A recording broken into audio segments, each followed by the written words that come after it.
दोस्तों मारी गुच्छुની મોજ ચેનલમાં આપનું સ્વાગત છે। આજના વિડીયોમાં આપણે વાત કરવા જઈ રહ્યા છીએ કે કાજલ બેનીબાએ જુઓ દિવ્યાંશ માટે સરસ મજાની આજે એક રેસીપી બનાવી। તેમણે દિવ્યાંશ માટે કઈ વસ્તુ બનાવી, તેમની અલગથી વસ્તુ એમના માટે કેમ બનાવી અને લગ્નમાં કેમ ગયા અને ત્યાંનું ડેકોરેશન કેવું હતું, કેવા લગ્ન કર્યા, શું ખૂબ ધામધૂમથી લગ્ન કર્યા અને લગ્નમાં કોણ કોણ જવાનું છે અને કઈ જગ્યાએ લગ્ન છે તે બધું જાણવા મળશે તમને મારા આ વિડીયોમાં। મારી ચેનલ પર નવા હોય તો ચેનલને ફટાફટ લાઈક શેર અને સબસ્ક્રાઇબ કરી દો। Full video in Thakor family blog channel દોસ્તો ફૂલ વિડીયોની લિંક ડિસ્ક્રિપ્શનમાં મૂકેલી છે, ત્યાં જઈને તમે આખો વિડીયો વોચ કરી શકો છો। આવી ટૂંકી ટચુકડી લાઈવ લેટેસ્ટ માહિતી મેળવવા માટે ફટાફટ ચેનલને સબસ્ક્રાઇબ કરી દો।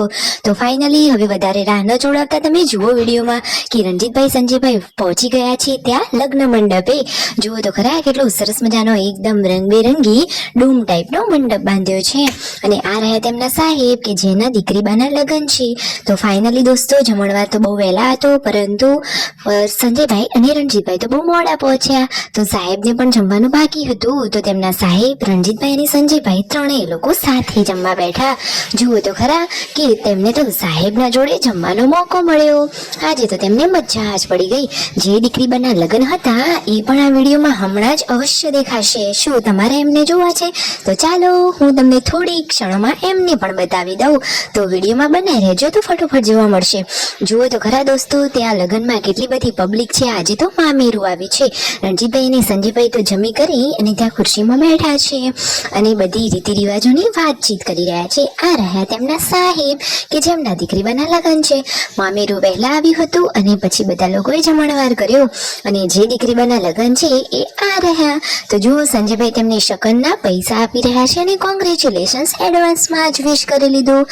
જુઓ ઘર આંગણું કેટલું સરસ માંડવાથી શોભી રહ્યું છે। ફાઇનલી ત્યાં હાજરી આપી અને પછી તેઓ ઘરે આવવા નીકળ્યા। ઘરે પહોંચી ગયા અને દિવ્યાંશ ભાણાભાઈ તો જુઓ કેવું રમી રહ્યા છે અને મિતાંશ રોતો હતો, તો દિવ્યાંશ તો ધાબા ઉપર પાર્વતી ભાભીને બોલાવવા માટે જાય છે। ઘરના બધા લોકો હળી મળીને કામકાજ કરી રહ્યા છે અને મિતાંશ તો દાદાના ખોળામાં કેવો પ્રેમથી રમી રહ્યો છે અને આ બાજુ તો જમણવારની તૈયારીઓ ચાલુ થઈ ગઈ છે। આજે તો મસ્ત મજાનું લીલવણનું શાક, રોટલી અને વઘારેલી ખીચડી બનવાની છે અને એ ખીચડી કોણ બનાવવાનું છે? તો જો એ ખીચડી બનાવશે આપણા લાડકવાયા બેનીબા કાજલબેન, એ પણ દિવ્યાંશ માટે ખાસ। તો તેમને દિવ્યાંશ માટે કેવી ખીચડી બનાવી અને આ મિતાંશ તો જુઓ કેવી મસ્તી કાઢી રહ્યો છે।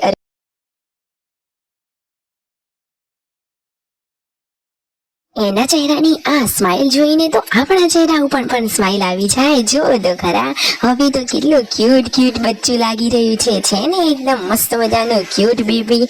જો રણજીતભાઈ તેમને કહે છે કે આવ મારી જોડે, પણ એ તો આવવાની ના જ પાડે છે।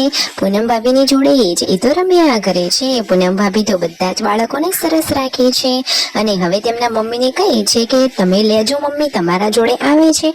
તો જુઓ એ તો દાદીમાં જોડે તો જતો જ રહ્યો, કારણ કે દાદીમાં તો આખો દિવસ એને રમાડતા હોય છે।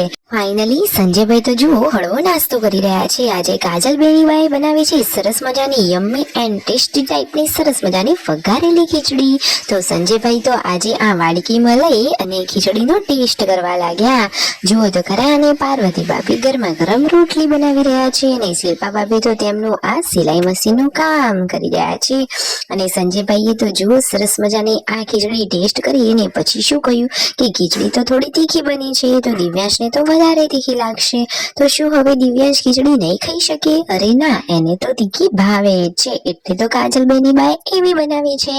આ રહ્યા દિવ્યાંશ ભાણાભાઈ અને જુઓ સંજયભાઈ તો હરતા ફરતા આ હળવો નાસ્તો કરી રહ્યા છે। બચ્ચા પાટી મસ્તી કરે છે અને જમવાનું રેડી છે।